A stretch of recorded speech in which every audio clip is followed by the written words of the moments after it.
Hey you, how are you? That's good. Anyway, the outfit for tonight, a nice satiny top, a matching skirts, and contrasting it with white pearls and the blonde hair. And I think it looks pretty cute, maybe even sexy. What do you think? Anyway, so tell me,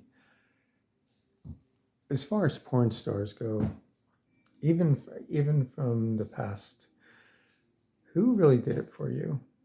Who did you really like? I mean, for me, and I say this in a way where it was someone I really admired. And I seen tonight, I had actually seen a documentary